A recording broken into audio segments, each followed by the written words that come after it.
السلام علیکم ورحمۃ اللہ وبرکاتہ. آپ دیکھ رہے ہیں BHP میڈیا ہاؤس اور میں ہوں آپ کا بھائی, آپ کا دوست توقیر احمد. آج ہمارے درمیان تشریف لائے ہیں ابھرتی ہوئی شخصیت. ہر میدان میں نے صرف ابھرتی ہوئی شخصیت کہا اور ساتھ کسی ایک میدان کو منتخب نہیں کیا, کیونکہ ہر میدان میں, چاہے تعلیم کا شعبہ ہو, چاہے سیاست کا شعبہ ہو, چاہے کھیل کے میدان ہو, ہر میدان میں ایک ہی شخصیت آپ کو نظر آئے گی. وہ اکیڈمی جناب محترم وسیم صاحب, وسیم راٹھور صاحب. میں صمیم قلب سے توقیر احمد ان کو خوش آمدید کہتا ہوں. بہت شکریہ آپ ہمارے بھائی آپ نے تشریف لائے اس جنوب مصروفیت کے دور میں.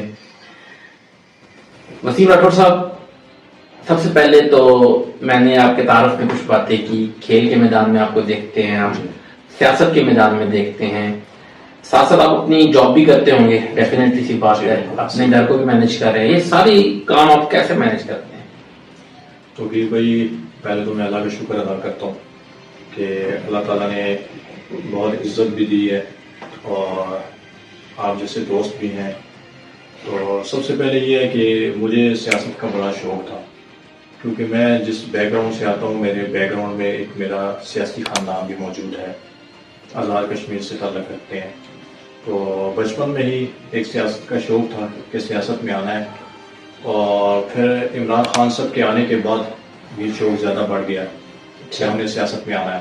عمران خان ہی کیوں؟ کیونکہ ہم نے کافی سنا اور بچپن میں دیکھا بھی ہے. ہم نے مختلف پارٹیوں کو دیکھا, ان کے منشور کو دیکھا, پھر وقتی طور پہ ان کے جو حالات ہم نے دیکھے ہیں. میں نے اپنی زندگی میں جو 25 سالوں میں نے دیکھا ہے, مجھے بہت بہتر لگا تھا ایک انصاف. عمران خان صاحب اپنا گھر نہیں سنبھال سکے, ملک کو کیسے سنبھالیں گے؟ دیکھیں عمران خان صاحب نے تباہ کیا. جو عمران خان صاحب کی پرسنل لائف پہ تو لوگ کمنٹ کرتے ہیں کہ انہوں نے 2 شادیاں کی, 3 شادیاں کی.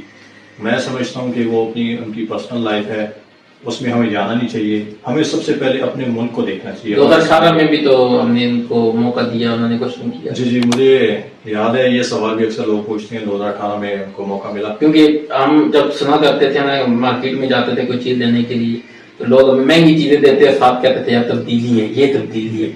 تو اسی کی ایسا نہیں ہے. دیکھیں ابھی خان صاحب کو آپ نے اور ہم نے ایک موقع دیا, اللہ تعالیٰ نے ان کو ایک موقع دیا. 2018 میں وہ وزیر اعظم بنے پاکستان. تو ابھی خان صاحب نے اتنا دور گزارا نہیں تھا. خان صاحب نے 3 سال تقریباً لگائے ہیں.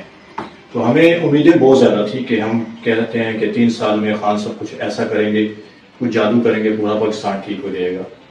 ہمارے پاکستان کے حالات KPK میں تو عمران خان صاحب کو تو آئی تھنک 12-13 سال ہو گئے. نہیں, KPK کے حالات آپ دیکھیں, KPK کی دہشت گردی بہت زیادہ تھی اس صوبے میں. اس سے پہلے